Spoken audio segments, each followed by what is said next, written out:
ಇವತ್ತಿನ ಮಕ್ಕಳು ಮುಂದಿನ ಪ್ರಜೆಗಳು, ಭವಿಷ್ಯದ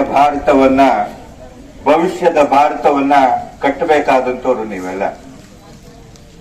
ನೋಡಿ, ಇವತ್ತು ಇದೇ ಶಾಲೆನಲ್ಲಿ ವಿದ್ಯಾಭ್ಯಾಸ ಮಾಡಿ ಓದಂತವರು ಇಂಥ ಒಂದು ವೇದಿಕೆಯನ್ನ ಅವರು ಆಸೀನ ಮಾಡಿದ್ದಾರೆ.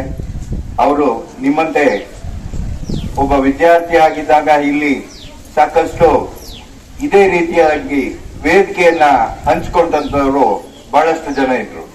ನೀವು ಕೂಡ ಮುಂದಿನ ದಿನಮಾನಗಳಲ್ಲಿ ಒಳ್ಳೆಯ ವಿದ್ಯಾವಂತರಾಗಿ, ಸುಸಂಸ್ಕೃತರಾಗಿ, ತಂದೆ ತಾಯಿಗಳಿಗೂ ಗುರು ಹಿರಿಯರಿಗೂ ಎಲ್ರಿಗೂ ಸಮಾಜಕ್ಕೂ ಒಳ್ಳೆಯ ಹೆಸರನ್ನ ತಂದು ತಾವೆಲ್ಲರೂ ಇದೇ ರೀತಿಯಾದಂತಹ ಒಂದು ವೇದಿಕೆಯಲ್ಲಿ ತಾವು ಕೂಡ ಆಸೀನರಾಗಿ ತಮ್ಮ ಶಾಲೆಯ ವಿದ್ಯಾರ್ಥಿಗಳ ತಮ್ಮ ಶಿಕ್ಷಣ ಗುರುಗಳನ್ನ ಈ ಸಂದರ್ಭದಲ್ಲಿ ನೀವೆಲ್ಲರೂ ಸ್ಮರಿಸ್ಕೊಳ್ತೀರಾ ಅಂತ ನಾನು ಭಾವಿಸ್ತಾ, ಭಗವಂತ ನಿಮ್ಮೆಲ್ಲರಿಗೂ ಒಳ್ಳೆಯದನ್ನ ಮಾಡಲಿ. ಹಾಗೇನೆ ಡಾಕ್ಟರ್ ನಾಗಣ್ಣನವ್ರಿಗೆ ಇನ್ನೂ ಹೆಚ್ಚಿನ ಸೇವೆಯನ್ನ, ಸಮಾಜ ಸೇವೆಯನ್ನ ಮಾಡ್ತಕ್ಕಂಥ ಅವಕಾಶಗಳನ್ನ ಕಲ್ಪಿಸ್ಕೊಡ್ಲಿ. ಓಂಕಾರಪ್ಪರು ಈಗ ತಾನೇ ನುಡಿದಂತೆ ಏನೋ ಒಂದು ವಿಶೇಷವಾದಂತ ಒಂದು ಶಬ್ದ ಬಳಸಿದ್ರು. ಭಗವಂತ ಅದನ್ನ ಆಶೀರ್ವದಿಸ್ಲಿ ಅವ್ರಿಗೆ ಅಂತ ಈ ಮೂಲಕ ನಾನು ಅವ್ರನ್ನ ಆಶಿಸ್ತಾ, ನನಗೆ ಇಲ್ಲಿ ಮಾತಾಡ್ಲಿಕ್ಕೆ ಅವಕಾಶ ಮಾಡಿಕೊಟ್ಟಂತ ಎಲ್ರಿಗೂ ವಂದಿಸಿ. ಪಶುವೈದ್ಯಾಧಿಕಾರಿಯಾಗಿದ್ದರೂ ಕೂಡ ನಮ್ಮ ಜಿಲ್ಲೆಯಲ್ಲಿ ಪ್ರತಿಯೊಂದು ಯಾವುದೇ ಸಂದರ್ಭದಲ್ಲೂ ಕೂಡ ಯಾರೇ ಫೋನ್ ಮಾಡಿದ್ರು ಕೂಡ ಅವರ ಕಷ್ಟಗಳಿಗೆ, ನೋವುಗಳಿಗೆ ಸ್ಪಂದಿಸ್ತಾ ಇರ್ತಕ್ಕಂಥ ಸಹೃದಯವಂತರು ಯಾರಪ್ಪ ಅಂತಂದ್ರೆ ಡಾಕ್ಟರ್ ಕೆ ನಾಗಣ್ಣನವರು. ಅವರು ಈ ಶಾಲೆಯ ಹಳೆ ವಿದ್ಯಾರ್ಥಿಯಾಗಿದ್ದರೂ ಕೂಡ ನಾನು ಓದಿದಂತ ಶಾಲೆಗೆ ಏನಾದ್ರು ಒಂದು ಕೊಡುಗೆ ಕೊಡ್ಲೇಬೇಕು, ಏನಾದ್ರು ಒಂದು ಸಹಾಯ ಮಾಡಲೇಬೇಕು ಅಂತಕ್ಕಂಥ ಪ್ರತಿ ವರ್ಷ ಕಂಟಿನ್ಯೂಸ್ 3 ವರ್ಷಗಳಿಂದಲೂ ಕೂಡ ನಮ್ಮ ಶಾಲಾ ವಿದ್ಯಾರ್ಥಿಗಳಿಗೆ ಸಮವಸ್ತ್ರವನ್ನು ವಿತರಣೆ ಮಾಡ್ತಾ ಇದ್ದಾರೆ. ಅದ್ರ ಜೊತೆಗೇನೆ ವೃತ್ತಿಯಲ್ಲಿ ವೈದ್ಯರಾಗಿದ್ದರು, ಪ್ರವೃತ್ತಿಯಲ್ಲೇ ಒಳ್ಳೆ ದೊಡ್ಡ ಸಮಾಜ ಸೇವಕರು. ಯಾಕಾಗಿಂತಂದ್ರೆ ಎಂಥ ಸಂದರ್ಭದಲ್ಲೂ ಕೂಡ ಅವ್ರ ಜೊತೆ ನಿಂತಿರ್ತಾರೆ. ಜಾತಿ, ಮತ, ಭೇದ ಎಲ್ಲವನ್ನು ಮರೆತು ಒಬ್ಬ ಸಾಂಸ್ಕೃತಿಕ ವ್ಯಕ್ತಿ ಸಮಾಜದ ಸೇವೆಯನ್ನ ಮಾಡ್ಕೊಳ್ತಾ ತನ್ನನ್ನ ತೊಡಗಿಸ್ಕೊಳ್ತಕ್ಕಂಥ ಈ ಜಿಲ್ಲೆಯಲ್ಲಿ ಇರ್ತಕ್ಕಂಥ ಏಕೈಕ ವ್ಯಕ್ತಿ ಅಂತಂದ್ರೆ ನಮ್ ಡಾಕ್ಟರ್ ಕೆ ನಾಗಣ್ಣನವರು. ಯಾಕಾಗಿ ಅಂತಂದ್ರೆ ನಾವೆಷ್ಟೋ ಸರಿ ಸಮಸ್ಯೆಗಳ ಹೊತ್ತು ಅವ್ರ ಜೊತೆ ಹೋದಾಗ ಆ ಕ್ಷಣದಲ್ಲೇ, ಆ ಸಂದರ್ಭದಲ್ಲೂ ಕೂಡ ಸಮಸ್ಯೆಯನ್ನ ಬಗೆಹರಿಸಿಕಳಿಸ್ತಕ್ಕಂಥ ಒಂದು ಮಹಾನ್ ಚೇತನ ಅಂತಂದ್ರೆ ನಮ್ಮ ಡಾಕ್ಟರ್ ನಾಗಣ್ಣನವರು.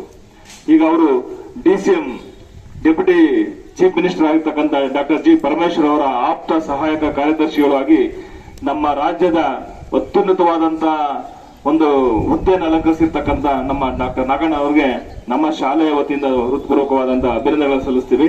ಇದೇ ರೀತಿ ನಿಮ್ಮ ಸಮಾಜ ಸೇವೆ, ನಾನು ಓದಿದಂತ ಶಾಲೆಗೆ ಏನೋ ಕೊಡ್ಲೇಬೇಕು ಅಂತಕ್ಕಂಥ ಒಂದು ಉದ್ದೇಶದಿಂದ ಪ್ರತಿ ವರ್ಷನೂ ಅವರು ಸಮಾಜವನ್ನು ಕೊಡ್ತಾ ಇದ್ದಾರೆ. ಹಾಗೆ ಯಾವ್ದೋ ಒಂದು ಸಮಾರಂಭ ಆಗ್ಲಿ, ಯಾವ್ದೋ ಒಂದು ಸಮಾಜ ಕಾರ್ಯ ಆಗ್ಲಿ ಸರ್ ಈಗ ಇದೆ ಅಂತ ಹೇಳಿದಾಗ ಹಿಂದೆ ಮುಂದೆ ನೋಡಿದಂಗೆ ತುಂಬಾ ಪ್ರೀತಿಯಿಂದ ನಮ್ಗೆ ಸಪೋರ್ಟ್ ಅನ್ನು ಮಾಡ್ತಾ ಇದ್ದಾರೆ. ಅವ್ರಿಗೆ ನಾನು ತುಂಬ ಹೃದಯದ ಧನ್ಯವಾದ ಅರ್ಪಿಸ್ತೀನಿ. ಹಾಗೆ ನಮ್ಮ ಲಕ್ಷ್ಮಣ್ ಗೌಡ್ರು ಅವರೇನೆ, ನಮ್ಮ ಸಂಸ್ಥೆಯ ಉಪಾಧ್ಯಕ್ಷ ಆಗ್ತಕ್ಕಂಥ ಲಕ್ಷ್ಮಣ್ ಗೌಡ್ರು ಕೂಡ ಅಷ್ಟೇ. ಅವರು ಇಲ್ಲ ಅನ್ನೋಂತ, ಯಾಕಂದ್ರೆ ಆ ಮಂತನ ಹಂಗೆ ಬಂದಿರೋದು ಕೊಡುಗೆ ದಾನಿಗಳವರು.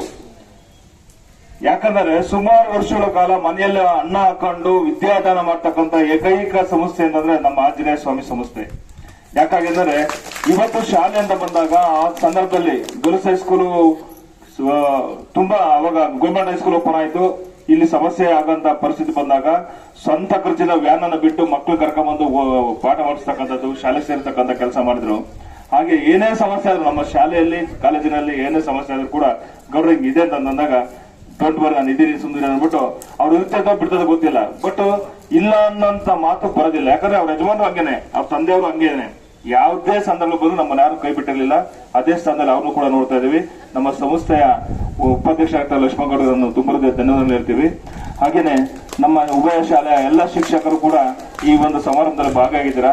ನಿಮ್ಗೂ ಕೂಡ ನಾನು ಅಭಿನಂದನೆ ಸಲ್ಲಿಸ್ತಾ ಇವರ ಸಮಾಜ ಸೇವೆ ಹೀಗೆ ಮುಂದುವರಿಲಿ. ಯಾಕಂದ್ರೆ ನಮ್ಮ ಶಾಲೆಯ ಹಳೆಯ ವಿದ್ಯಾರ್ಥಿಗಳಾದಂತಹ ನಾಗಣ್ಣ ಸರ್ ಅವರು ನಮ್ಮ ಎಲ್ಲಾ ಮಕ್ಕಳಿಗೂ ಸಹ ಯೂನಿಫಾರ್ಮ್ ಅನ್ನ ನೀಡ್ತಾ ಇರೋದು ನಮ್ಮೆಲ್ಲರಿಗೂ ಸಂತೋಷದ ವಿಷಯ. ಹಾಗೇನೆ ಈ ಎಲ್ಲ ಕೊಡುವಂತಹ ಮಟ್ಟಿಗೆನೆ ದುಡ್ದಿರ್ತಾರೆ, ಆದ್ರೆ ಎಲ್ಲರಿಗೂ ಮನ್ಸಿರಲ್ಲ. ಆದ್ರೆ ಈ ರೀತಿ ಒಳ್ಳೆ ಮನಸ್ಸು ಮಾಡಿ ಎಲ್ಲರಿಗೂ ಸಹ ಕೊಡ್ತಿರೋದು ನಮ್ಗೆಲ್ಲರಿಗೂ ಸಂತೋಷದ ವಿಷಯ. ಅದನ್ನೆಲ್ಲರೂ ನೀವು ಬಳಸ್ಕೊಂಡು ಉತ್ತಮವಾಗಿ ಓದಿ, ಜೊತೆಗೆ ಒಳ್ಳೆ ಮಾರ್ಕ್ಸ್ ಅನ್ನ ತಗೊಂಡು ಸ್ಕೂಲಿಗೆ ಹಾಗೇನೆ ನಿಮ್ಮ ತಂದೆ ತಾಯಿಗಳಿಗೆ ಕೀರ್ತಿ ತಂದು, ಹಾಗೇನೆ ನಮ್ಮೆಲ್ಲರಿಗೂ ಸಹಕಾರ ಕೊಟ್ಟಂತ ಸರ್ಗೂ ಸಹನ ನೀವು ಅದೇ ರೀತಿ ಸ್ಥಾನಕ್ಕೆ ಏರ್ರಿ. ಹಾಗೇನೆ ಈ ಎಲ್ಲ ವಿಷಯಗಳನ್ನ ಹೇಳೋದಕ್ಕೆ ಅವಕಾಶ ಕೊಟ್ಟಂತ ನನ್ನೆಲ್ಲರಿಗೂ